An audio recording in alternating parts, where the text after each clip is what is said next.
이 시간 우리에게 주시는 하나님 말씀은 신약성경 누가복음 15장 11절에서 32절까지 말씀입니다. 우리 한 절씩 교독하시도록 하겠습니다. 또 이르시되 어떤 사람에게 두 아들이 있는데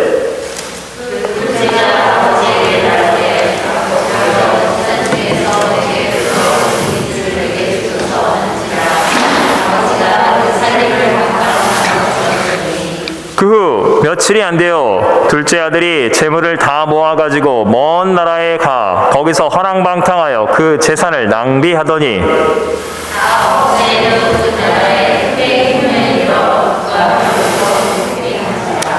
가서 그 나라 백성 중 한 사람에게 붙여사니 그가 그를 들로 보내어 돼지를 치게 하였는데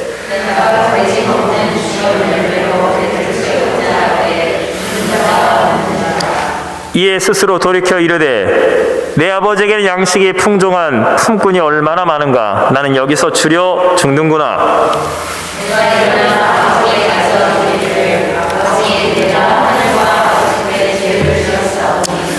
지금부터는 아버지의 아들이라 일컬음을 감당하지 못하겠나이다. 나를 품꾼의 하나로 보소서 하리라 하고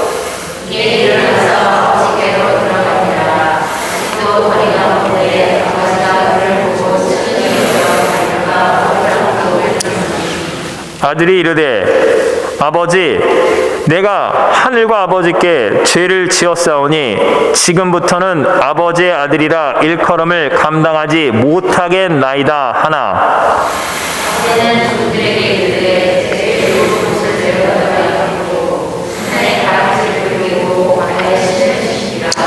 그리고 살찐 송아지를 끌어다가 잡으라. 우리가 먹고 즐기자.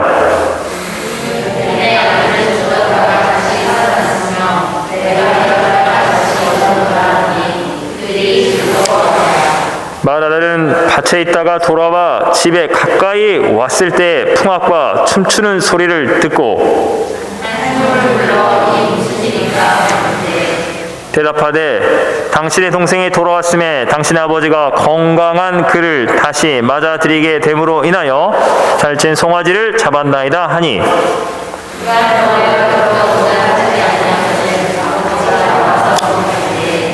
아버지께 대답하여 이르되 내가 여러 해 아버지를 섬겨 명을 어김이 없거늘 내게는 염소 새끼라도 주어 나와 내 벗으로 즐기게 하신 일이 없더니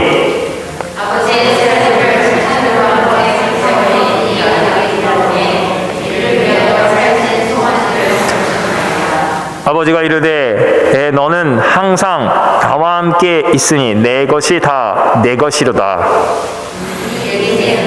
죽었다가 살아났으며 내가 잃었다가 얻었기로 우리가 즐거워하고 기뻐하는 것이 마땅하라 하니라. 아멘. 이것은 하나님의 말씀입니다. 오늘 첫째 날 복음이란 복음의 원수들과 그 형식이라는 제목으로 우리 토론토 미랄교회를 섬기시는 우리 노승환 목사님 그저 먼 길 우리 토론토에서 오셨습니다. 우리 강사 목사님 우리 강단 초청할 때 여러분 다 두 손 들고 환영하여주고 정말 우리가 얼마나 많이 기다렸습니까? 이렇게 많은 분들 참여해 주셔서 감사합니다. 우리 목사님 오실 때 박수로 환영하겠습니다.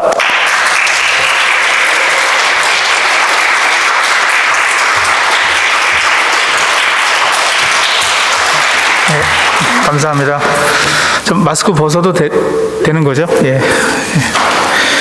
몇 주 전에 예배 마치고 저희 교인 한 분이 저한테 오시더니 목사님 요즘 잘생겨지셨어요. 그래서 기분이 좋아지려고 그랬는데 갑자기 마스크 하니까 그러시더라고요. 마스크 하니까. 오늘 노바스코시아 한인장로교회 성도님들 주 안에서 만나 뵙고 또 말씀으로 교제 나누게 돼서 얼마나 기쁘고 감사하고 또 하나님 앞에 감사한지 모르겠습니다. 금요일 저녁 9시에 집회를 하는데 이민교회 현실인 것 같아요. 하루 종일 일하시고 일 마치고 바로 오신 분들도 계시고 할 텐데 그래서 한편으로는 좀 가슴 아프고 그리고 또 하나 부담되는 거는 부흥회라 하셨는데 이제 제가 웃기고 울리고 이제 그런 부흥회가 아니고 좀 강의 형식으로 진행을 하려고 합니다. 그래서 좀 딱딱할 수 있지 않을까 부담이 되는데 하지만 복음이란 무엇인가를 말씀을 통해서 살펴볼 예정입니다. 들으셨겠지만 제가 지난 거의 한 15년 미랄교회 목회했는데 공식적인 사임은 올해 말이에요. 이제 미랄교회 사역을 접습니다. 사임은 올해 말이지만 지난 주일에 송별 예배하고 사역은 다 내려놨어요.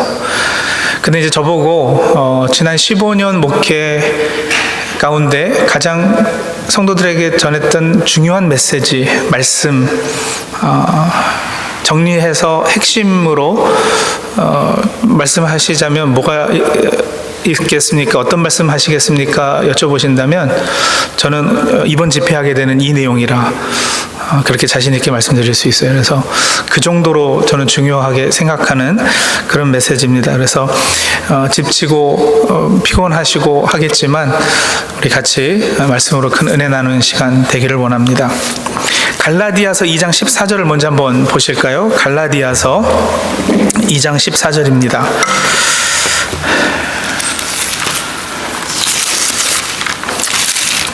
갈라디아서 2장 14절 제가 읽을게요. 그러므로 나는 그들이 복음의 진리를 따라 바르게 행하지 아니함을 보고 모든 자 앞에서 게바에게 이르되 네가 유대인으로서 이방인을 따르고 유대인답게 살지 아니하면서 어찌하여 억지로 이방인을 유대인답게 살게 하려느냐 하였노라. 예. 바울 사도가 게바는 누구죠?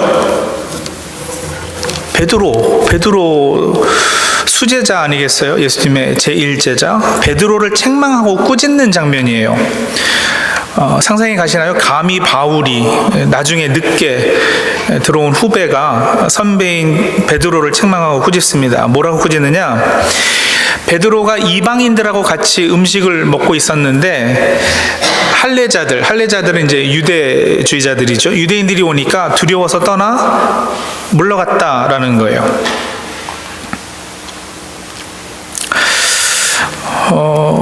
외선을 행했다라는 거죠. 근데 그것을 바울 선생은 이렇게 얘기를 했어요. 복음의 진리를 따라 바르게 행하지 않았다. 이렇게 판단을 내렸어요. 세번역 성경은요, 나는 그들이 복음의 진리를 따라 똑바로 걷지 않는 것을 보고 그랬단 말이에요. 이 베드로를 꾸짖는 장면을 시작으로 해서 이제 갈라디아서 5장까지 그 유명한 칭의 교리 들어보셨죠? 의롭다 칭해 주신다라는 그 칭의 교리를 바울 선생님이 설명을 합니다. 칭의 교리를 설명하게 되는 유명한 사건이 바로 베드로가 이 율법주의에 사로잡혀서 복음의 진리를 따라 똑바로 걷지 못한 사건인 거예요. 자, 질문이요. 베드로가 복음을 알았을까요? 몰랐을까요? 이 당시 베드로가 복음을 알았을까요? 몰랐을까요? 알았겠죠. 오순절날 베드로가 설교해서 3,000명이 세례받는 일이 회개하는 역사가 있었는데요. 베드로가 복음을 믿었을까요? 안 믿었을까요? 믿었단 말이에요. 그런데 영적으로 잠시 방심하면 복음의 진리에서 벗어나는 거예요. 누구도? 베드로도 그럴 수 있으면 누구도 그럴 수 있을까요? 저와 여러분도요. 복음을 알고 믿고 있어도 영적으로 잠시 방심하면 복음의 진리를 따라 똑바로 걷지 않을 수도 있다. 그 위험성을 우리가 먼저 인지를 좀 해야지 돼요. 자, 왜 그런가? 복음을 한 번 알면 끝나는 거 아닌가? 복음 한 번 듣고 믿으면 그걸로 그냥 다 아닌가? 절대 그렇지 않습니다. 복음을 알고 믿어도 잠깐 방심하면 우리는 복음의 진리를 따라 똑바로 걷지 못하는, 복음의 진리에서 벗어나게 되는 그런 잘못을 저지르게 되는데, 자, 왜 그런가? 복음이 무엇인지 그 내용 자체를 아는 것은 사실 그다지 어렵지 않다라고 말할 수도 있어요. 저 복음이 뭐냐? 우리 옛날에 사형리 들고요. 저 복음을 딱 4가지로도 설명했어요. 그만큼 간단하게 설명할 수 있는 것이 복음이기도 해요. 어렵기는커녕 너무 쉽죠. 그래서 못 받아들이는 분들도 계시는데, 그런데 이 복음을 살면서 우리 삶에 적용하는 부분, 복음의 진리를 따라 신앙생활을 계속해서 하루 이틀이 아니라 10년, 20년, 30년 하는 것이 어려운 것은 왜냐하면, 자, 중요한 포인트입니다.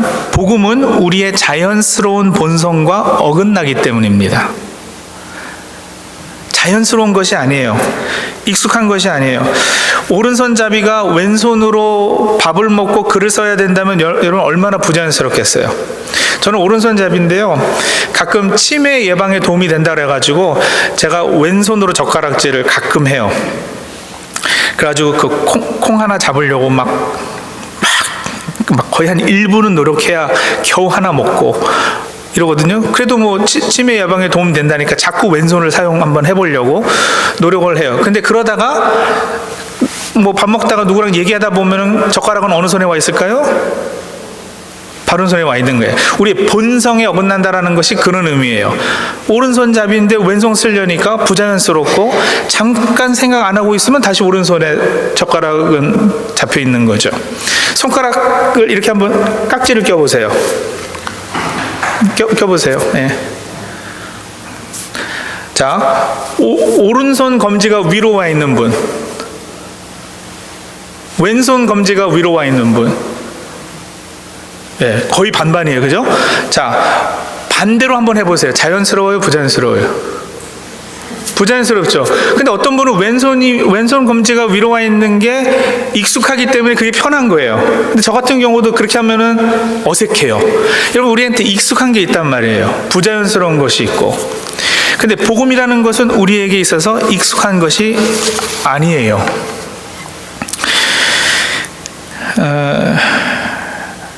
익숙하지 않기 때문에, 부자연스럽기 때문에 잠깐 방심하면 어떻게 되느냐?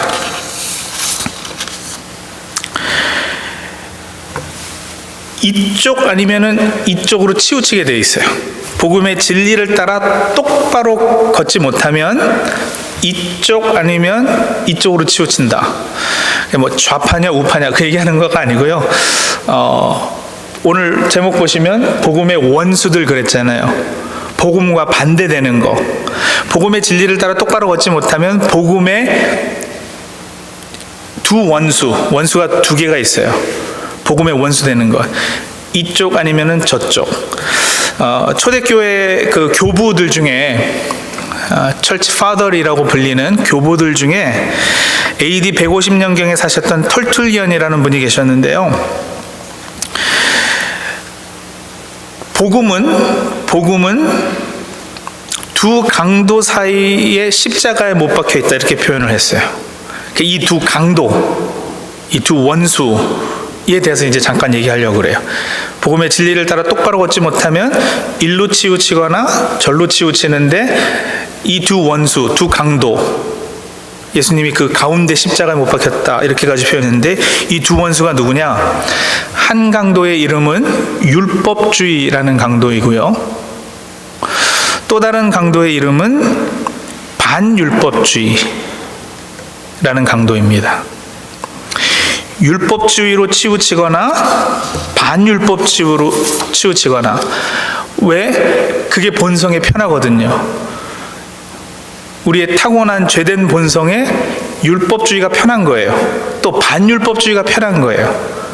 그래서 아무리 복음을 알고 믿었다 하더라도 잠시 방심하면 이쪽으로 가거나 이쪽으로 가게 된다는 것이죠. 율법주의는 뭐고 반율법주의는 뭐냐? 율법주의는요, 내가 뭘 잘하면 상 받고 못하면 벌 받는다. 내가 한 행위에 근거해서 어떤 결과가 주어지는 것, 이걸 율법주의라고 합니다. 내가 무엇을 잘하고 못하고가 근거가 되어서 결과를 낳는 거, 이게 율법주의예요. 그러니까 내가 근거이죠. 내가 원인이죠. 그리고 어떤 결과를 그것에 의해서 만들어내는 거예요. 내가 하나님의 명령을 잘 지켰다. 고로 하나님은 나를 인정하고 받아주신다. 그게 괜찮게 들리잖아요. 그죠? 그게 뭐가 틀려? 내가 하나님 말씀에 순종하고 내가 신앙생활 열심히 하니까 하나님께서 나에게 복 주셨다. 전혀 틀리게 들리지 않는데 여러분, 죄송합니다만 그건 율법주의예요. 내가 무엇을 해서 어떤 결과가 주어지는 거, 내가 무엇을 한 것에 따라서 하나님이 반응하시는 거, 그 차이 아시겠어요? 내가 하나님의 행하심이나 하나님 존재에 반응하는 게 아니라 하나님이 내가 무엇을 하고 안 하고에 반응하셔야지 되는 거, 이게 율법주의란 말이에요. 내가 하나님의 법을 못 지켰다, 주일 성수 안 했다, 헌금 안 했다, 고로 하나님이 나에게 벌 주실 거다.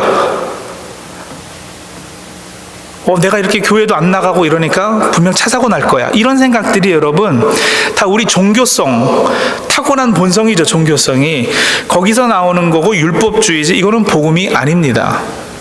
복음은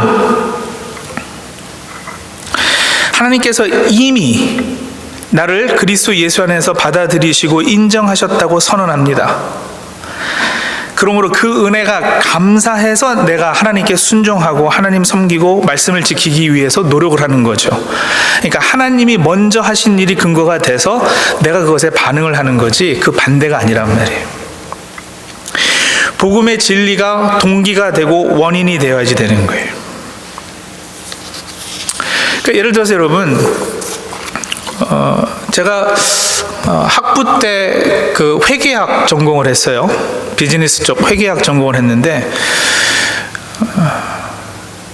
대학교 가가지고 그 비즈니스 에틱스라는 과목이 있어서 들었어요. 기업 윤리, 그죠? 비즈니스 에틱스 클래스가 있어서 들어가서 들었는데 거기서 들어가서 들으면서 제가 무슨 생각을 했느냐면 교회에서 가르친 거하고 똑같은 거 가르치네, 그렇게 생각이 들었어요. 왜냐하면 거짓말 하지 말라는 거예요. 비즈니스 하면서 정직하라는 거예요. 우리 주일학교 때도 그렇게 배웠잖아요. 그렇죠? 정직하게 살아라. 근데 제가 대학교 가가지고 비즈니스 클래스 들어가니까 정직해야 된다, 이 얘기를 하는 거예요. 근데 여러분, 기업 윤리에서 왜 정직을 강조할까요? 왜냐하면 그러는 것이 결국은 좀 넓고 길게 보니까 정직한 게 결국에는 비즈니스에 좋다라는 거죠. 뭐 짧은 시간에 한탕하고 뭐 그거는 사기고, 비즈니스를 정말 잘하려면, 그리고 한 자리에서 오래 하고 하려면 정직해야, 속이고 막 거짓말하고 고소당하고 법 이기고 이러면 비즈니스에 결국에는 안 좋다라는 거예요. 그래서 거짓말하지 말아라. 이게 기업 윤리인데, 여러분 그럼 보세요. 주일학교 때 정직해라 하는 거하고 비즈니스 클래스에서 정직을 가르치는 거하고 뭐가 다른가? 다르지 않으면 예수가 왜 필요해요? 그죠? 교회 나오는 것이 왜 필요해요? 그 행위 그 자체, 정직하게 사는 거 행위 자체에만 초점 맞추면 교회가 필요 없어요. 신앙이 필요 없고. 근데 뭐가 다르냐? 여러분, 비즈니스 할 때 정직한 것이 비즈니스에 좋다. 결국은 상이잖아요. 상 받는 거예요. 그렇죠? 정직해야 나중에 이윤이 더 커지는 거예요. 반대는 뭐예요? 정직하지 않으면, 비즈니스가 잘 안 되면 망하니까 그건 벌이죠. 그래서 율법주의는 항상 상하고 벌이 동기가 됩니다. 상 줄게, 아니면 너 제대로 안 하면 너 벌 받아. 이게 항상 동기부여가 되는 것이죠. 남편들 바람 피면 돼요, 안 돼요? 안 돼요. 왜 이렇게 오래 걸리세요? 안 돼요. 네. 안 걸린다면 피시겠어요? 죽어도 안 걸려요. 하나님도 모르셔요. 그러면 옆에 아내 계시는데 답하기 어려우시니까 다른 질문 할게요. 한 번 거짓말해서 나에게 100만 불이 생긴다면, 한 번 누구를 속이고 한 번 사기쳐서 100만 불이 생긴다면, 그리고 걸리지 않을 거예요. 절대 안 걸려요. 하나님도 모르셔요. 그러면은 한 번 정도 거짓말하고 100만 불 가지실래요? 안 가지실래요? 가져야죠. 그죠? 가져야죠. 여러분, 하나님도 없고, 그러니까 상 줄 분도 없고 벌 줄 분도 없으면 과연 우리로 하여금 거짓말 못하게 하는 장치는 뭐가 있느냐 말이에요. 잘 생각해 보세요. 제가 머슬름 친구를 한 명 만났는데, 이분이 그렇게 정직하고 착해요, 사람이. 어떻게 그렇게 정직하냐 이렇게 물어보니까 하나님이 지켜보신다 그러더라고요. 알라가 지켜보신다. 굉장히 감동받을 것 같았죠. 근데 여러분, 그 하나님이 지켜보시면 어떻게 되는데 그랬더니, 그래야지 자기가 나중에 천국 가가지고 처녀들하고 살고, 안 그러면 벌 받아가지고 뭐 자기 자녀들이 불구가 되고 뭐 이런다는 거예요. 그래서 하나님이 지켜보시기 때문에 정직해야 된다. 그러니까 결국 뭐예요? 철저한 율법주의죠. 여러분, 복음은 달라요. 내일까지 끝까지 들으셔야 과연 우리를 동기부여하는 것은 뭐냐, 이게 이제 나오는데요. 일단 율법주의는 그렇단 말이에요. 상과 벌이 동기와 원인이면 우리 행동 변화에 있어서 꼭 예수가 필요 없어요.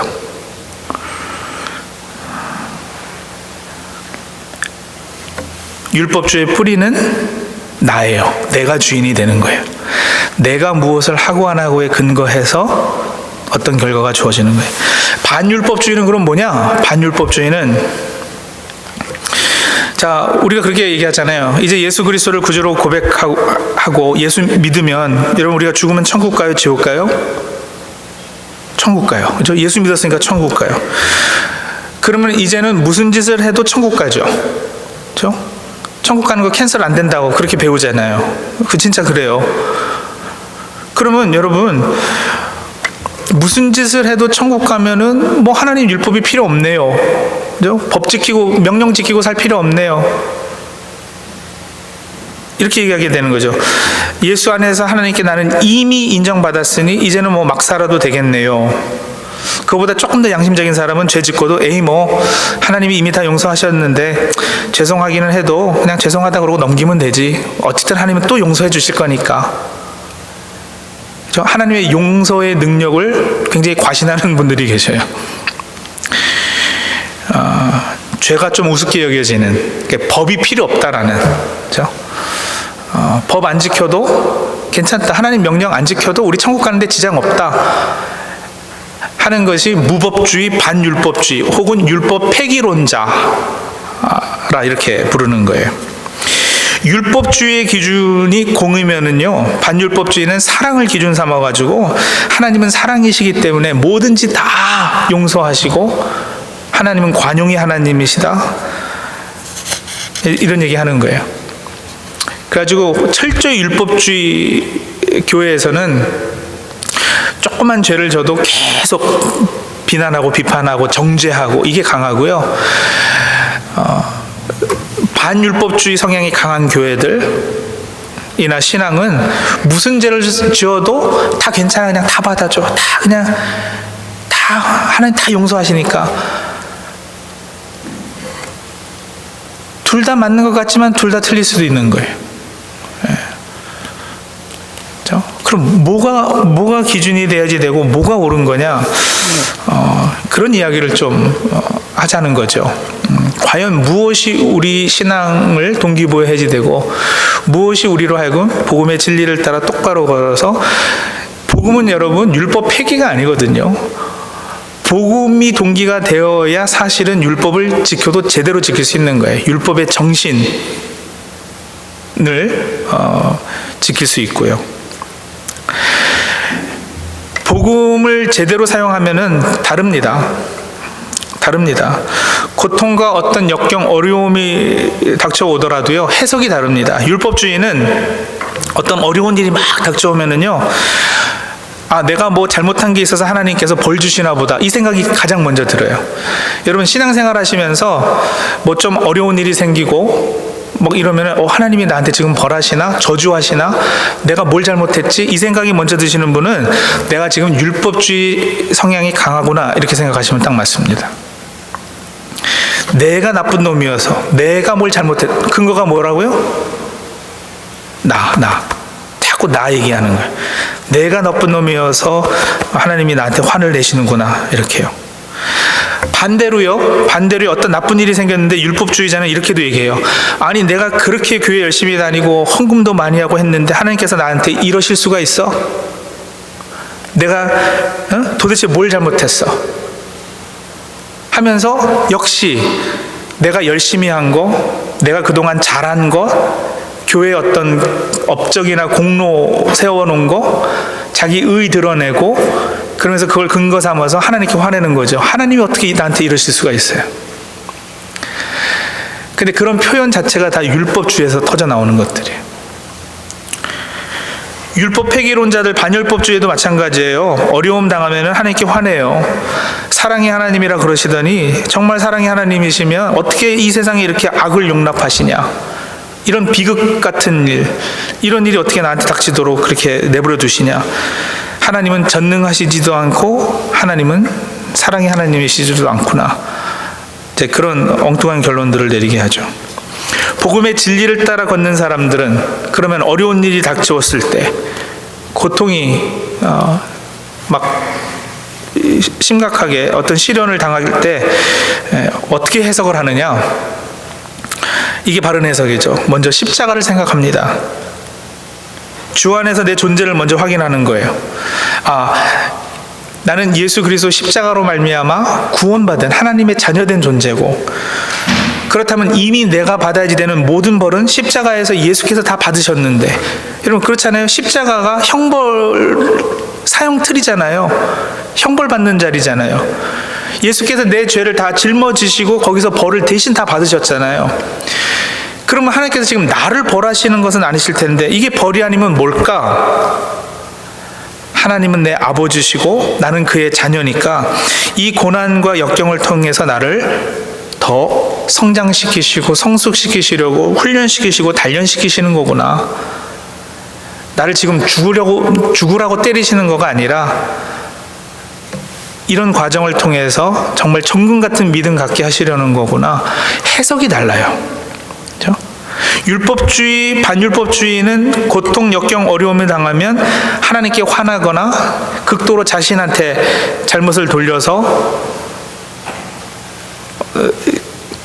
자신한테 실망하거나 절망하거나 어려워지거나 하지만, 복음의 진리를 따르는 사람들은요, 감사로 결론 맺습니다. 하나님이 나를 훈련시키시는 중이시구나. 내가 이 과정을 잘 이겨내면 내가 또 얼마나 더 성장해 있을까? 이 계기를 통해서 내가 얼마나 더 하나님과 가까워질 수 있을까? 기대가 되고 설레임을 가지고 그렇게 되는 거죠. 해석이 달라요. 자, 오늘 우리가 누가복음 15장을 같이 봉독했어요. 주일학교 좋은 데 나오셨으면 너무 잘 아는 비유죠. 소위 탕자의 비유로 알고 있는데, 근데 여러분, 탕자의 비유 그러면은 탕자가 주인공이어야 되잖아요, 이 스토리에. 근데 15장 11절을 다시 한번 가보세요. 누가복음 15장 11절이요. 15장 11절. 자, 또 이르시되 어떤 사람에게 두 아들이 있는데 하면서 이 비유가 시작이 돼요. 주인공이 누굴까요? 이 비유에. 어떤 사람이죠. 어떤 사람. 여러분, 그러니까 탕자 비유가 아니라 사실은 어떤 사람 비유예요. 이 어떤 사람은 누구냐? 당연히 아버지 이야기인데요. 이 두 아들의 아버지 이야기인데, 그래서 어떤 목사님은 그 탕자, prodigal son이잖아요. 영어로 prodigal son. 근데 제목을 바꿔서 아버지가 주인공이니까 prodigal father이라고 제목을 바꾸셨어요. 저는 그게 맞다 생각해요. 탕부 비유, 탕자 비유가 아니라요, 탕부 비유. 그렇게 말할 수 있는 것은 탕자, 탕부할 때 탕자가 여러분 이런 뜻도 가지고 있어요. 지나친, 터무니없는, 낭비하는, 호탕한, 사치스러운. 그러니까 탕자하니까 이제 뭐 재산을 막 탕비했다, 아무렇게나 막 썼다 이런 뜻일 수도 있지만, 낭비했다 이런 뜻일 수도 있지만, 그 안에 잘 살펴보면 사전에는요, 크다, 넓다, 지나치다, 이런 뜻이 있거든요. 그러니까 통이 크다, 호탕하다 이런 뜻이요. 그러니까 굉장히 통이 큰 아버지, 호탕하신, 특히 사랑에 있어서 막 낭비하시는 아버지, 그 아버지의 비유라는 거예요. 자, 아버지가 비유인데, 주인공이 된 비유인데, 이 아버지에게 아들이 둘이 있었어요. 이 아버지에게는 두 아들이 다 중요하죠. 우리가 잘 아는 집 나간 둘째 아들 또 굉장히 사랑하시고요. 집에 있었던 큰 아들도 아버지는 굉장히 사랑하세요. 여기에 나오는 이 비유의 두 아들이 제가 얘기하는 이 복음의 원수들하고 아주 직접적으로 관련 있는 사람들이에요. 이 비유가 전하고 싶었던 것이 복음의 원수되는 두 율법주의와 반율법주의를 말하고자 함이거든요. 자, 한번 보세요. 이 비유의 시작인 15장 1절부터 한번 우리가 찬찬히 살펴보도록 하죠. 15장 1절부터요. 주무시는 분들 계시면 안 되니까 우리 같이 읽습니다. 1절 시작. 모든 세리와 죄인들이 말씀을 들으러 가까이 나오니. 자, 잠깐요.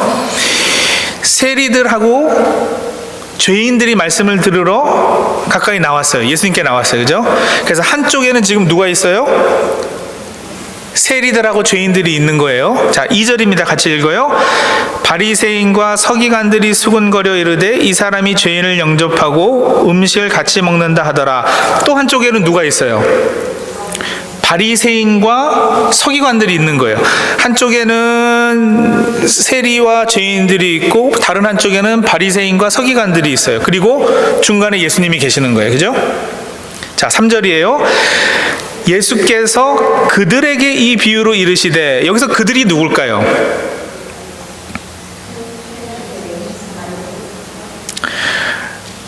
그들에게 바리새인과 서기관들이죠. 그 사람들이 수군거려서 예수님이 죄인들 영접하고 음식을 함께 먹는다고 하니까 그걸 들으시고 예수님께서 바리새인들하고 서기관들에게 이 비유로 이르시되 하면서 누가복음 15장에 그 유명한 세 가지 비유가 나오는 거예요. 첫 번째 비유가 예를 들어서 잘 아시는 잃어버린 양 비유잖아요.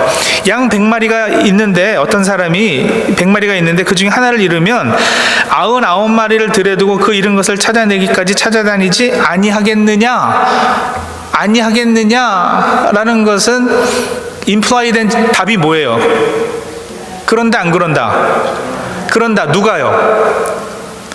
자, 양 100마리가 있는데 한 마리를 잊어버리면 99마리를 들여두고 잃은 것을 찾아내기까지 찾아다니는 사람이 누구예요? 여기 어떤 사람이 누구예요? 당연히 양 주인이죠. 근데 그게 누구냐고요? 잃어버린 양을 찾아 나서는 분이 누구예요? 그걸 바로 예수님이라고 그러면 안 되죠. 지금 예수님이 말씀하시는 비유거든요. 그죠? 우리는 너무 익숙해져 있어요. 그 막 비탈길에 예수님 이렇게 막 그 성화 기억나세요? 비탈길에 양 이렇게 찾아가지고 어깨에 메고 그 다 예수님이 그러시잖아요. 그죠? 물론 맞아요. 예수님이신데 이 비유를 지금 예수님께서 그들에게 이 비유로 이르시되 너희 중에 어떤 사람이, 너희가 누구라고요? 그러니까 바리새인하고 서기관도 여러분 양 100마리 있는데 한 마리 잃어버리면 찾으러 간다라는 거예요. 찾아다니지 아니하겠느냐? 예, 찾으러 가요. 바리새인과 서기관도 잃어버린 양 한 마리 찾아서 나서요. 왜요?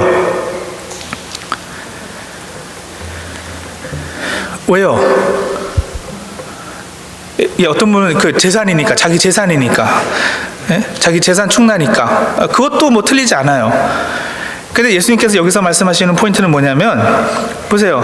찾아낸 즉 즐거워 어깨에 메고 집에 와서 그 벗과 이웃을 불러 모으고 말하되 나와 함께 즐기자. 나의 잃은 양을 찾아내었노라 하고 잔치를 벌이는데, 여러분, 벗과 이웃을 다 불러 모으고 잔치를 벌이면 양 2-3마리는 잡아야 될 정도로 충날걸요. 그러니까 재산 문제만은 아닌 것 같아요. 그죠? 잔치 벌이려면 돈 들어가잖아요. 돈 문제는 아니에요. 그럼 뭐냐? 왜 바리새인과 서기관도 잃어버린 양 1마리를 찾아다니느냐면 자기 소유니까요. 자기 거니까요. 우리는 이게 그 문화가 다르기 때문에 직접적으로 이해가 안 될 수도 있어요. 강아지 기르시는 분 집에 내 강아지를 잃어버리면 여러분 돈 문제가 아니잖아요. 그죠? 찾으면 1,000불 줄게 이렇게 붙여놓고 전화번호 써놓고 1,000불 줄게 2,000불 줄게 돈이 문제가 아니라, 집에서 강아지 기르는 사람들은 거의 강아지는 내 식구니까, 내 거니까, 내 소유니까, 내 거 잃어버렸으니까. 이스라엘 사람들은, 목자들은 여러분 양에게 이름들을 다 붙여준다고 그러잖아요. 그 얘기 들어보셨죠? 이름 붙여서 이름 부르고, 그리고 양은 목자의 음성을 듣고 안다고 그러거든요. 다른 사람이 부르면 대답 안 하는데 자기 주인이 부르면 대답해서 따라가는 거예요. 그렇게 목자하고 양의 관계는 돈독해요. 그 관계가 있는데 지금 양을 잃어버렸으니까 찾으러 가는 거예요.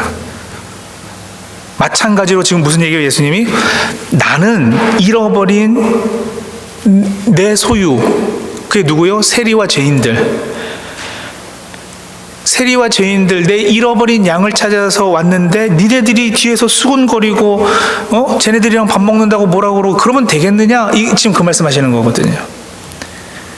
이 내 새끼들 내가 찾으러 왔는데, 그 말씀하시는 거예요. 잃어버린 동전 비유요. 여러분 10개 동전이 있었어요. 드라크마 8절부터 나오는 비유요. 여자가 10드라크마가 있는데 하나를 잃어버리면 등불을 켜고 집을 쓸며 찾아내기까지 부지런히 찾지 아니하겠느냐. 찾아내면 또 어떻게 해요? 또 잔치해요. 그러니까 이것도 돈 문제가 아니에요. 동전 하나 잃어버린 거, 10개 중에 하나 잃어버린 거, 이게 돈 문제가 아니고 무슨 문제냐? 이거는 그 당시 결혼 문화를 좀 이해를 하셔야 되는데요. 남자하고 여자하고 약혼을 하면 결혼의 증표로, 우리는 약혼할 때 다이아 반지 주고 그러죠. 이 사람들은 동전 10개를 주는 거예요. 그러면 여자들이 쓰는 그 뭐라 그래요? 그 베일, 중동 여자분들 그 쓰고 다니는 거 있잖아요. 거기다가 동전 10개를 꿰매요. 그래서 길거리 돌아다니면 저 사람은 임자가 입는 몸이구나, 이걸 아는 거예요. 그러니까 약혼, 결혼의 약속으로 준 동전 10개인 거예요. 그 중에 하나 잃어버리니까 이건 돈 문제가 아니라 찾아봐야 되는 거죠. 그래서 등불을 켜고 집을 쓸며 찾아내기까지 부지런히 찾지 않으냐. 그리고 찾으면은 너무 좋아서 벗과 이웃을 불러서 잔치를 벌이는 이런 일이 있는데, 마찬가지로 10절이요. 마찬가지로 내가 너희에게 이르노니 이와 같이 죄인 한 사람이 회개하면 하나님의 사자들 앞에 기쁨이 되느니라. 세리들하고 죄인들은, 그러니까 나한테 있어서는 10개가 다 있어야지 되는데 하나가 없어진, 그 하나 없어진 동전, 드라크마 같다라는 것이죠. 이런 이야기를 하시다가 드디어 이제 3번째 비유에 들어오는 거예요. 자, 지금 이렇게 비유가 이제 이런 식인데 이 어떤 사람, 아버지, 탕부의 2 아들 중에 작은 아들은 아버지가 살아있는데 자기 분깃을 달라고 그래가지고 집을 나가요. 여러분, 살아있는데 자기 분깃을 달라는 것은 아버지는 죽은 사람 취급하는 거예요. 자신에게 있어서는요. 아버지가 돌아가셔야 물려받을 유산을 미리 받는 거니까 죽은 사람 취급하는 정말 질이 나쁜 놈이에요. 허랑방탕하고 재산을 낭비하는 아들이죠. 그렇게 재산을 다 써버리고 궁핍해져서 돼지 음식을 먹다가 그때서야 아버지 집을 기억해서 아버지께로 돌아오는 이 사람이 있고요. 이게 다 지금 비유예요. 이 사람이 있고요. 아버지가 그런 아들을 기뻐서 맞아주시고 잔치를 베푸니까 큰 아들은 어떻게 반응을 해요? 밭에서 일하다가 집에 풍악과 춤추는 소리를 듣고서는 종을 불러서 물어봅니다. 그러니까 종이 당신 동생이 돌아와서 아버지가 살찐 송아지를 잡아서 환영하고 있습니다. 그러는 거예요.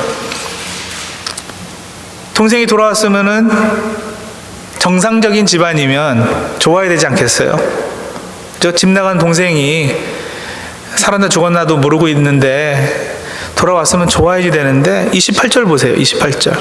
이 큰아들이 어떻게 반응을 하나? 그가 노하여 들어가고자 하지 아니하거늘 아버지가 나와서 권한대.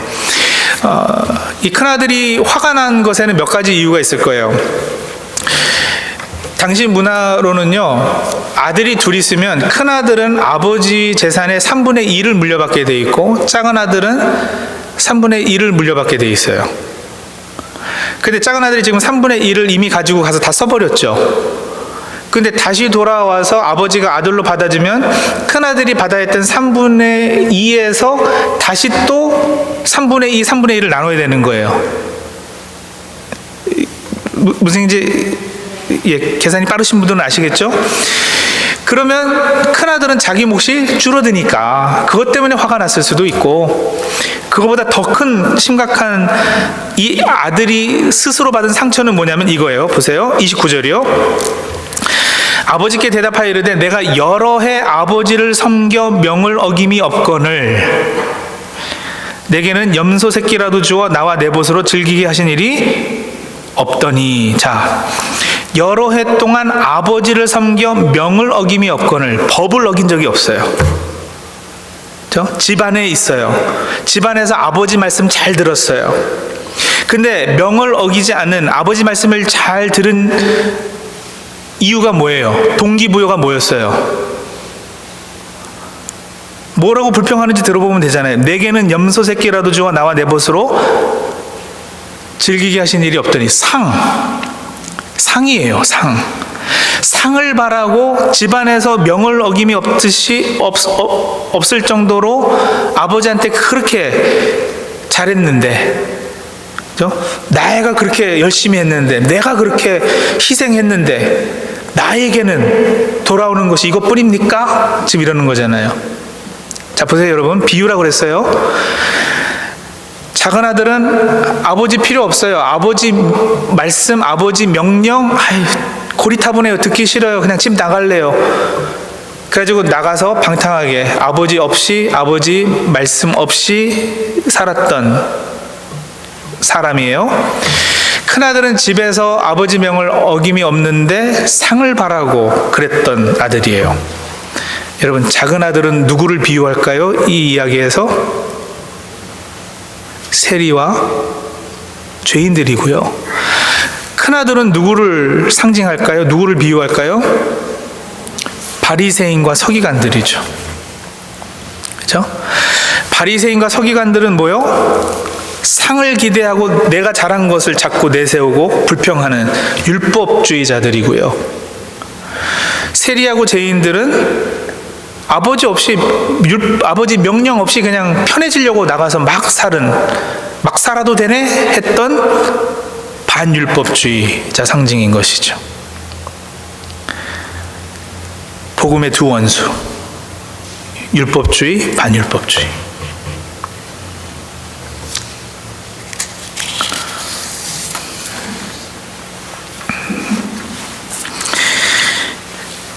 큰아들은 그렇게 이해하시면 좋을 것 같아요. 뭐뭐 have to의 신앙이 있고 뭐뭐 want to의 신앙이 있어요.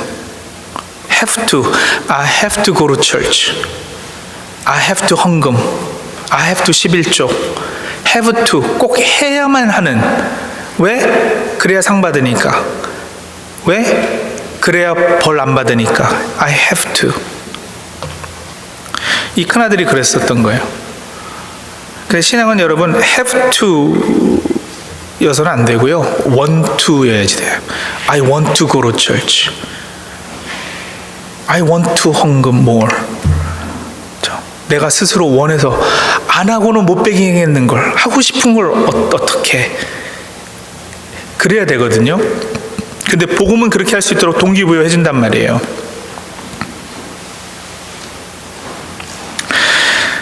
자, 어쨌든 큰아들로 상징되는 바리새인 서기관들은 율법 정신과 의도를 잊어버리고 율법을 문자적으로 지키려 했던 율법주의자들을 상징합니다. 율법이 나쁜 게 전혀 아니에요. 율법은 좋은 거예요. 하나님이 주신 거예요.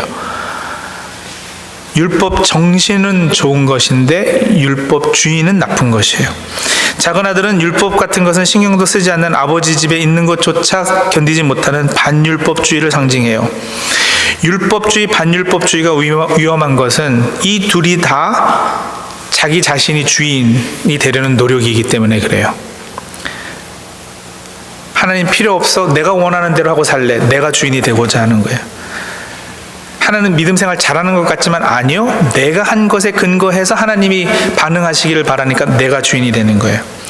둘 다 자기가 가지고 있는 컨트롤을 놓지 않겠다라는 거거든요. 그러면 하나님은 주님이 아니시죠. 주님, 마스터, 롤드가 아니신 거예요. 내가 마스터고 내가 롤드가 되는 거죠. 이 탕부에 비유해서 그런 두 아들을 두고 아버지는 상당히 연약하고 초라한 모습으로 보여져요. 힘이 없어요. 큰 아들에게도 치우고 작은 아들의 사랑에도 굶주려 하고, 그렇기 때문에 눈물 흘리는 아버지. 이 작은 아들이요, 멀리서 그 모습이 보이자 20절 보세요, 여러분. 20절. 이에 일어나서 아버지께로 돌아가니라. 아직도 거리가 먼데 아버지가 그를 보고 측은히 여기어 달려가 목을 안고 입을 맞추니. 여기 이 아버지는 당연히 하나님을 비유하고 있는데 달려갔다. 목을 안고 입을 맞췄다. 제가 청년 때 아주 유행했던 복음성가가 하나 있어요.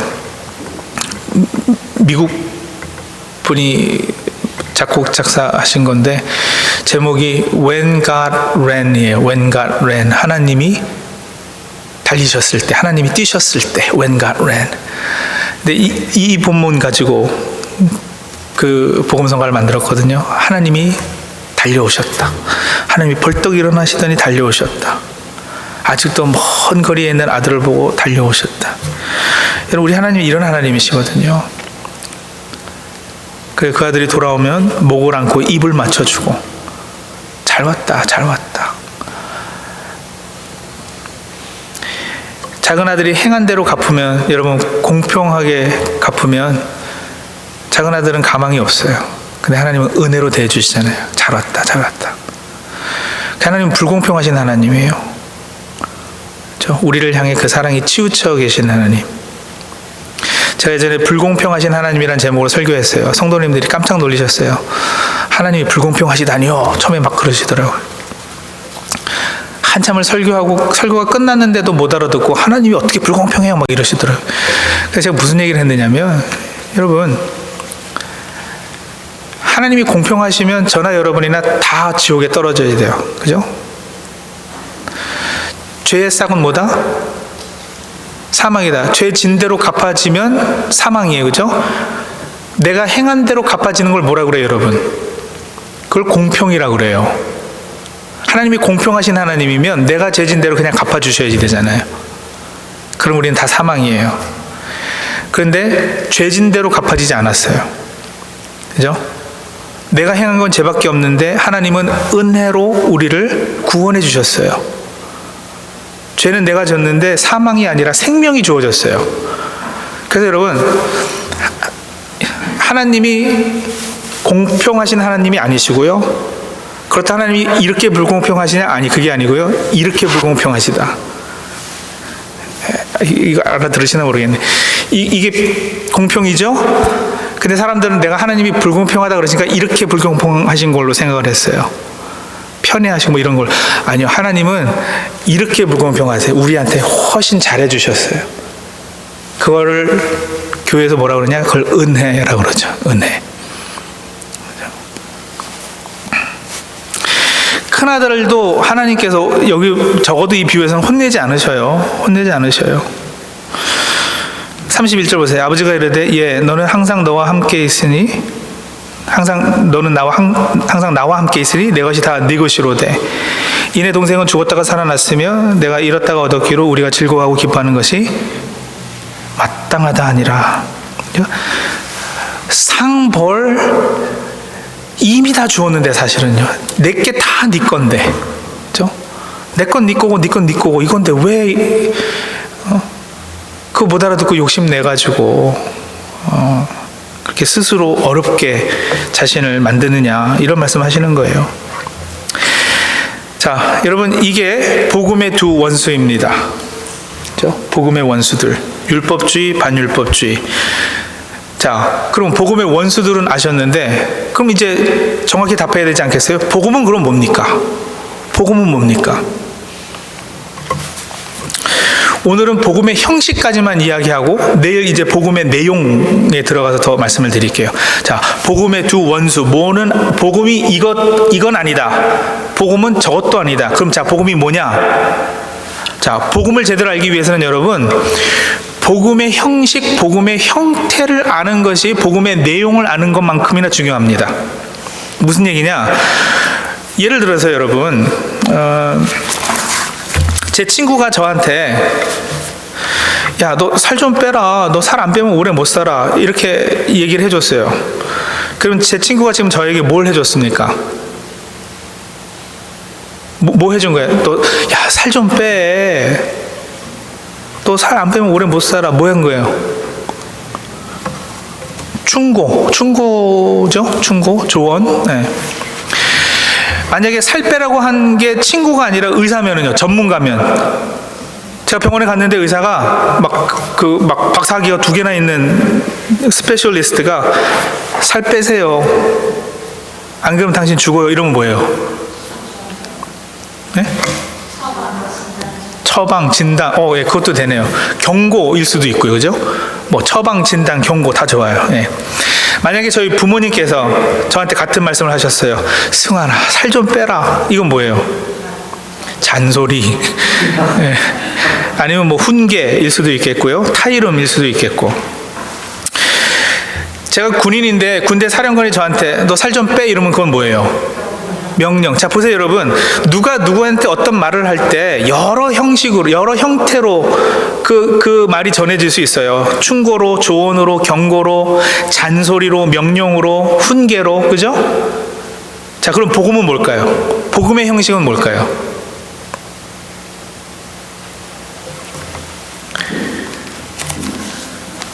복음의 내용을 아는 만큼이나 복음이 어떤 형식으로 우리한테 전해졌는가를 아는 것은 진짜 중요하다. 우리 신앙생활을 하는데. 왜 중요하냐? 복음은요, 여러분, 그 형식이 내용과 아주 밀접한 관련이 있기 때문에 그래요. 내용을 이해하는 만큼이나 형식이 중요한 것은 그 둘이 떨어질 수 없기 때문에 그래요. 자, 일단 복음 단어부터 살펴볼까요? 복된 음이죠, 그죠? 복된 음. 저 복음이니까 복된 사운드예요. 영어로는 gospel이라고 그랬어요. 고대 영어에는 gospel이라고 그랬는데 gospel은 그냥 단순히 good news라는 뜻이에요. good news. 좋은 소식. 헬라어 언어로 이 복음은 유안겔리온이라는 단어인데 유안겔리온은 두 단어의 합성어예요. EU. 좋다라는 뜻이죠. 우리가 장례식 갈 때 추모사 할 때 eulogy 그러잖아요. EU, 그죠? eulogy. 좋은 이야기 해주는 거. 그것이라는 뜻이에요. 그리고 앙겔리온은 에인절이 그 가운데 들어있어요. 앙겔리온, 엔겔리온, 에인절, 천사는 메신저잖아요. 그러니까 앙겔리온은 메시지라는 뜻이에요. 소식이라는 뜻이에요. 그러니까 역시 good news, good message라는 뜻이에요. 자, 복음은 여러분, 그러니까 정리하면은 뭐냐? 매우 기쁜 소식. 뉴스라는 형식이에요. 뉴스라는 형식으로 전해졌어요. 뉴스는 여러분 충고, 훈계, 경고, 명령, 뭐 정보 나열, 고백 이런 것과는 다른 거예요. 뉴스라는 형식으로 우리에게 들렸다라는 것이 왜 중요하냐면 내가 무엇을 동기 삼아서 무엇을 근거 삼아서 내가 움직여지고 행동하느냐가 달라지기 때문에 그래요. 복음을 뉴스로 받지 않고 충고로, 훈계로, 경고로, 명령으로 받으면 뉴스로 받는 것과는 다른 것이 내 삶과 행동의 근거가 됩니다. 자, 이해가 아직 잘 안 되시면 제가 또 예를 들어 드릴게요. 뉴스예요, 뉴스, 그죠? 굿 뉴스, 복음. 자, 제가 저녁 7시 뉴스를 보고 있어요. 그런데 뉴스에서 오늘 이 옆에 이 길, 여기 하이웨이에서 차 사고가 났다라는 거예요. 2사람이 죽고 3명이나 크게 다쳤어요. 자, 이건 여러분 뉴스예요, 그죠? 이게 충고예요? 아니죠. 이게 명령이에요? 아니죠. 이건 뉴스예요. 뉴스는 이미 되어진 어떤 일을 그냥 전해주는 것 뿐이에요. 그죠? 그 벌어진 차 사고에 대해서 제가 할 수 있는 것이 있어요, 없어요, 지금? 뉴스를 듣고 있는 입장에서 이미 1시간 전에 벌어진 뉴스를 내가 듣는데 그 일에 대해서 제가 타임머신을 타고 과거로 돌아가지 않는 이상 그걸 뭐 바꿔놓거나 뭐 제가 할 수 있는 것이 없어요. 제가 할 수 있는 것이라고는 유일하게 뭐냐면 그것에 대한 반응뿐이에요. 뉴스를 듣고 반응이 나와요. 그리고 이 뉴스가 나와 어떤 연관이 있느냐에 따라서 반응의 정도가 달라집니다. 다시요.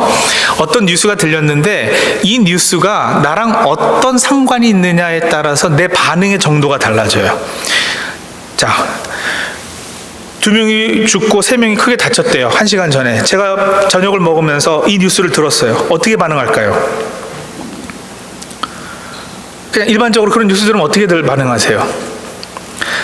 아유, 참 안 됐네. 아유, 저 가족들이 얼마나 힘들까. 그러니까 아유, 운전을 좀 잘하지 왜 그랬어. 뭐 그 정도 아니겠어요? 네. 그런데 만약에 그 사고당한 사람들 사진이 뉴스에 뜨는데 저랑 친한 친구예요. 그러면 제가 어떻게 반응할까요? 밥 먹다가 놀라지 않겠어요? 그죠? 막 적어도 이 정도는 반응할 것 같아요. 그죠? 자, 조금 들어드리는 예가 좀 이렇게 좀 익스트림 하더라도 극한 예라도 용서하십시오. 이해를 돕기 위해서요. 뉴스에서 사진을 보여주는데 그 사진에 제 아내하고 제 아이들이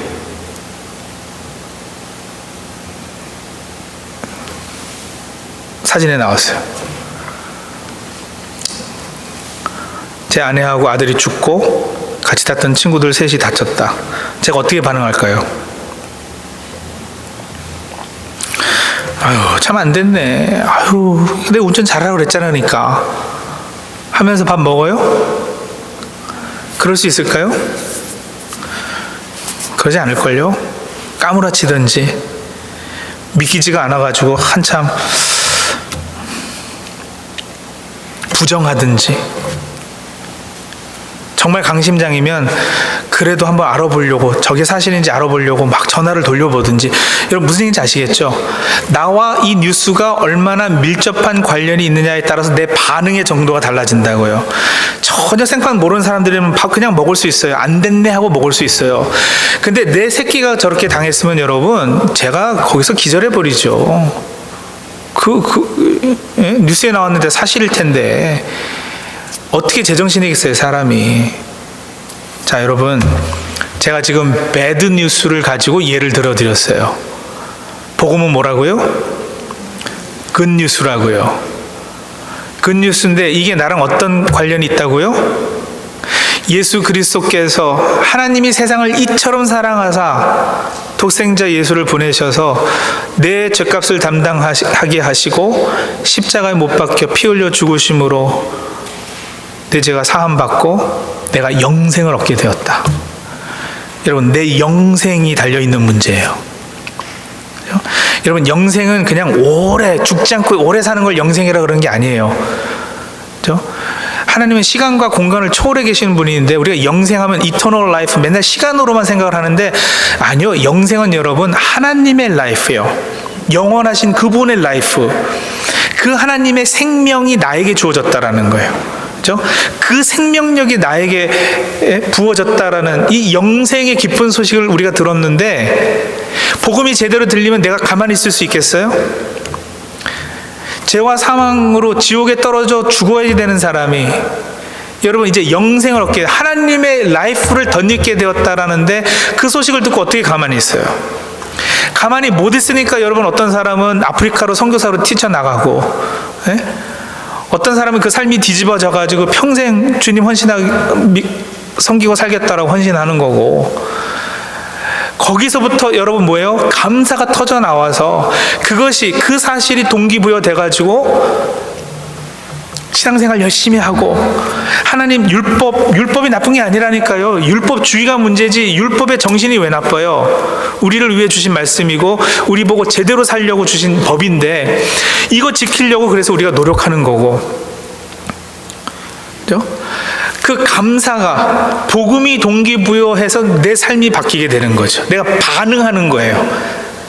충고면 여러분 생각해보세요. 충고면 훈계면 명령이면 당신은 담배 끊고 운동해야지 오래 살아 살 빼야지 오래 살아 그러면은 충고 듣고 내가 흘려버려도 되고 정말 듣고 뭐 해도 되고 내가 하는 거예요. 내가 명령을 해요. 명령 내가 순종해도 되고 안 해도 되고 뭐 안 하면 내가 혼나겠지만 어쨌든 내가 결정할 수 있어요.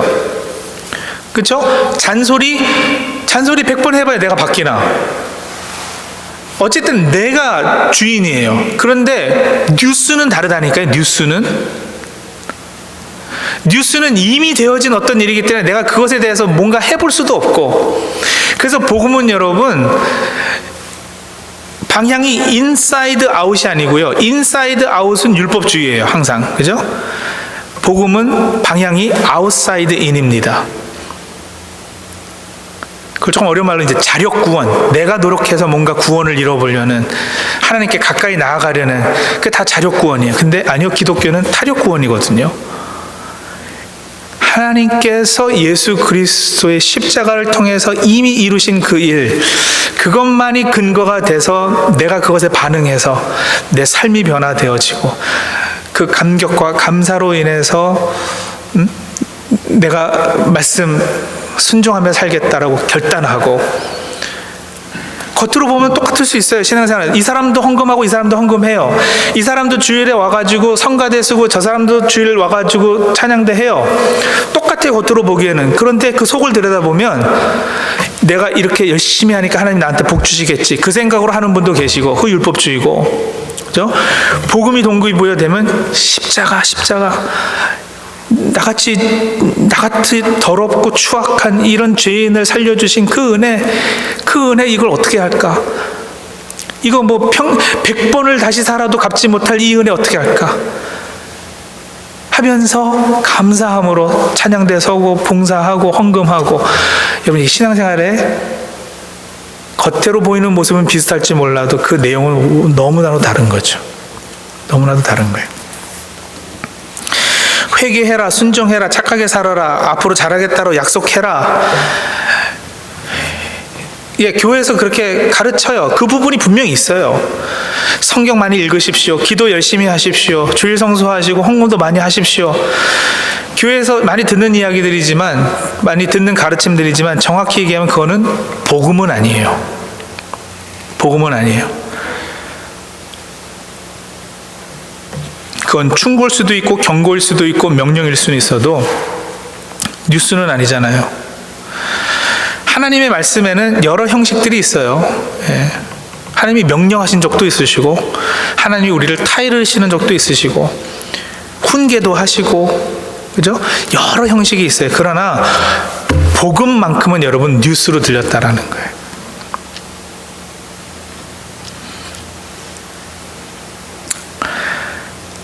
순서를 제대로 하셔야 돼요. 순서가 바뀌면 그저 종교 생활은 하실 수 있어도 제대로 된 기독교 신앙을 가지신 것은 아니에요.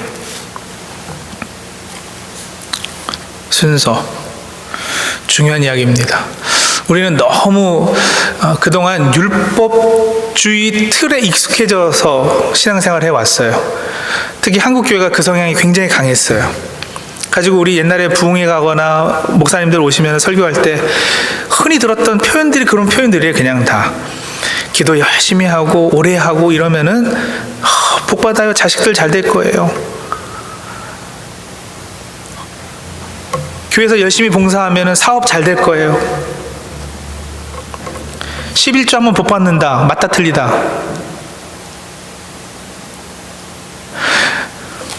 목사님 겁 안 내셔도 돼요. 제가 이야기한다고 11조가 떨어지거나 그러지 않습니다.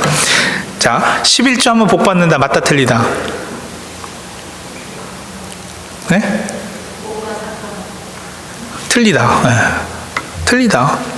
11조 하면 복 받는다. 그러면 11조 한 것이 근거가 되잖아요. 그래서 복이 주어지면 그건 뭐예요? 이거는 복음의 원수되는 율법주의란 말이에요. 11조 해서 복 받는 거 아니에요, 여러분. 하나님이 이미 넘치는 복을 우리에게 부어주셨기 때문에 그것에 감사해서 내가 뭐 한다? 11조 한다. 10에 2조 못해서 안타깝지만 현실이 이러니까 11조까지는 한다. 감사해서. 복의 출처를 확인하는 것이 여러분 헌금이고요. 그죠? 헌금해서 그 기도도 조심하셔야 돼요. 30배, 60배, 100배. 우리가 생각하는 거는 여러분 이거는 도둑놈도 그런 도둑놈 심보가 없어요. 세상에 30배, 60배, 100배는 요즘 주식도 그렇게 안 뛰는데 어떻게 100배를 기대를 해요? 이게 무슨 헌금이 투자도 아니고 아니에요. 하나님이 예수 그리스도를 통해서 나에게 허락하신 그 복에 대한 출처를 내가 확인했기 때문에 생기는 감사, 거기서부터 우러나오는, 그리고 그것에 그 우러나옴에 맞춰서 내가 힘이 지나게 자원하는 것은 여러분 정말 하나님께서 기뻐하시는 일이겠죠. 그렇죠?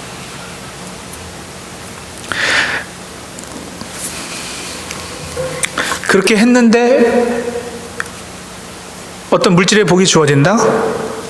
아유, 더 감사하죠. 그렇게 했는데 물질의 복이 안 주어진다, 사업이 망했다? 그러면 감사하죠.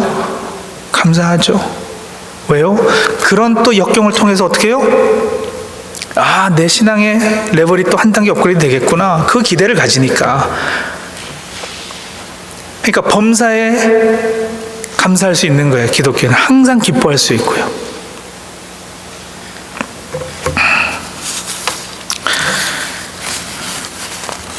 성도님들, 복음의 내용이 무엇인지를 아는 만큼이나 형식이 무엇인가를 아는 거, 중요한 것은 바로 이 이유 때문에요.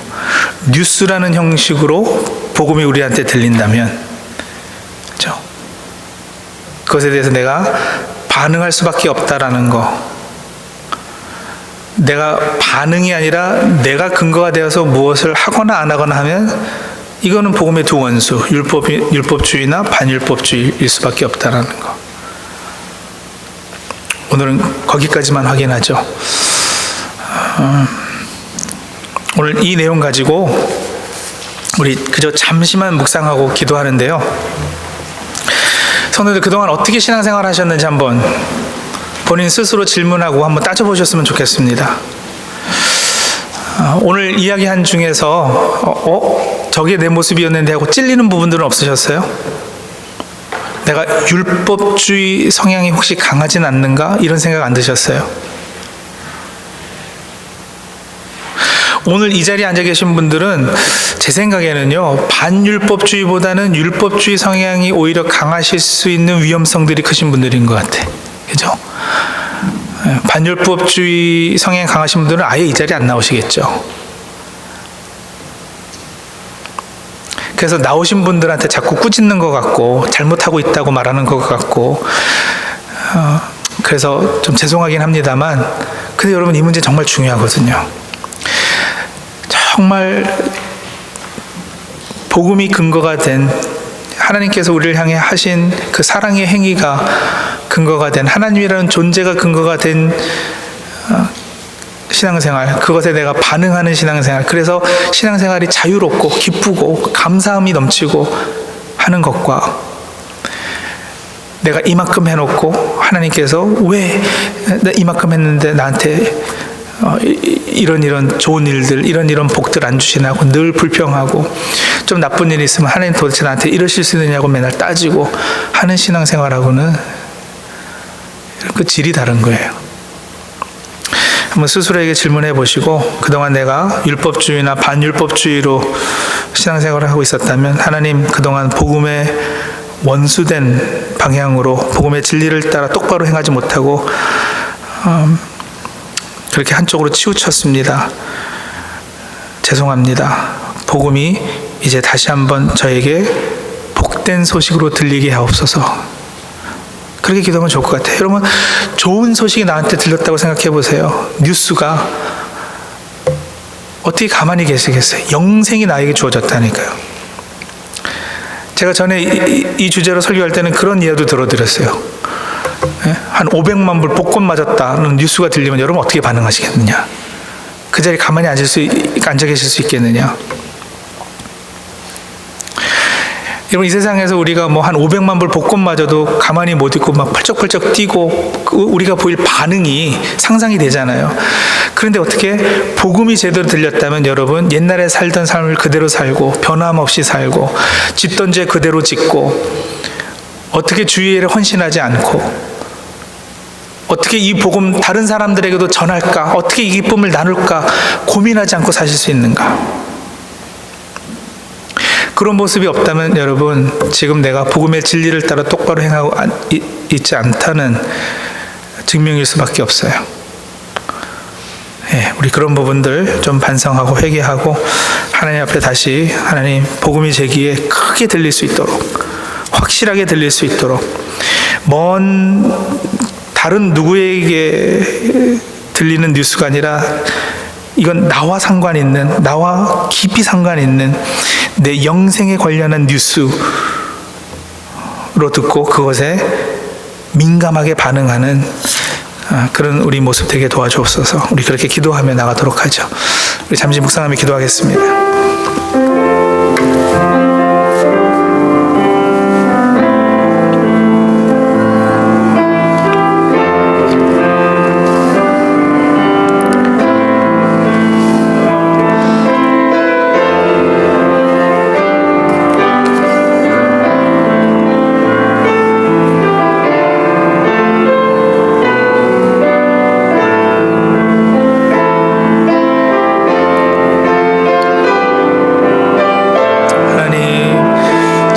죽어있는 우리를 십자가 보혈로 살려주셨습니다. 새 생명이 생겼습니다. 새로운 피조물입니다.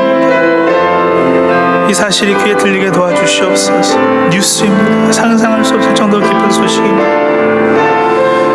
좋은 휴대폰 전화만 받고도 기뻐서 저기 말하고 다니는데 영생 어떤 소리 할 때 우리에게 별다른 감흥이 없이 들립니다. 하나님, 그런 죄된 우리들입니다. 죄된 본성 따라 율법주의, 반율법주의 살지 않게 도와주옵소서. 모든 믿는 자에게 구원 주신 하나님의 능력이 우리들에게 나타나게 도와주시옵소서. 복음에 하나님의 의가 나타났다 하셨습니다. 이제 오직 믿음으로 말미암아 사는 의인들 다 되게 하여 주시옵소서. 주님, 우리의 죄된 본성들 떨쳐버리고 어제 봄의 길을 따라 똑바로 걸어가는 주의 백성들 다 될 수 있도록 도와주시옵소서.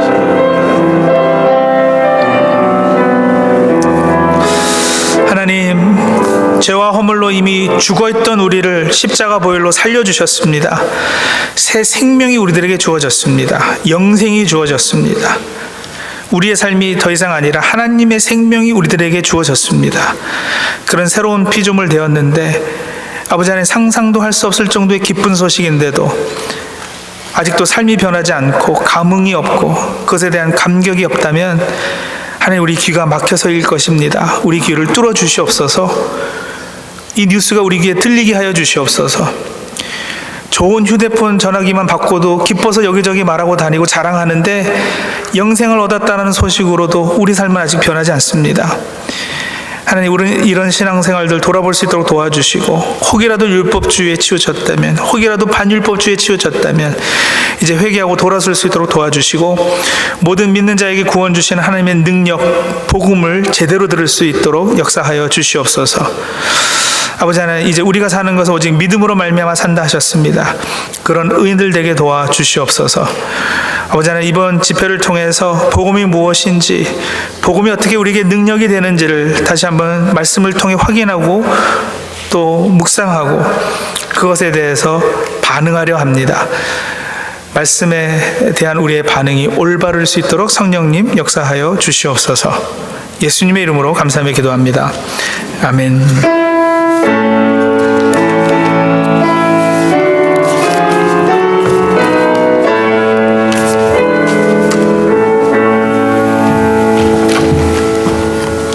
네, 귀한 말씀 전해주시는 우리 노 목사님께 너무 감사합니다. 우리 내일 토요일은요 7시에 복음이란 참된 의와 참된 쾌라는 말씀으로 복음을 계속해서 정리하는 시간 되길 원합니다. 오늘 참석하신 분들 꼭 다른 스케줄 있어 조정하셔서 꼭 참여해 주시고, 다른 분들도 정말 말씀 좋습니다. 여러분, 복음을 정리할 수 있는 시간 될 수 있도록 여러분이 한 분 한 분에게 더 우리 마을 중에 꼭 복음을 정리했으면 좋겠어. 다른 시간 정리해서도 부부 간에 일이 이렇게 있으면 꼭 한 분은 꼭 참여하실 수 있도록, 그래서 여러분이 오늘 참여하시고 내일 주일까지 또 직분자 세미나, 직분자는 다른 게 아닙니다. 서리 집사님 이상, 그리고 오픈되어 있습니다. 청년이 들어도 되고 청소년이 들어도 상관없습니다.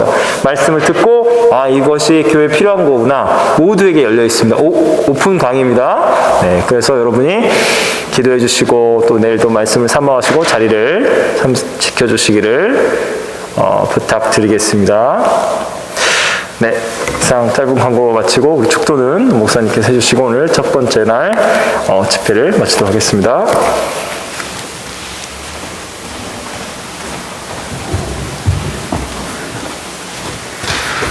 자리에서 일어나시면 축도하겠습니다. 지금 우리를 구원하신 주 예수 그리스도의 은혜와 아버지 하나님의 한량없는 사랑하심과 성령님의 역사하심이 이제 복음의 진리를 따라 바르게 행하고 살겠다고 다짐하는 노바스코시 한인장로교회 모든 성도들 위해 지금부터 영원토록 함께 하시기를 간절히 축원하옵나이다. 아멘.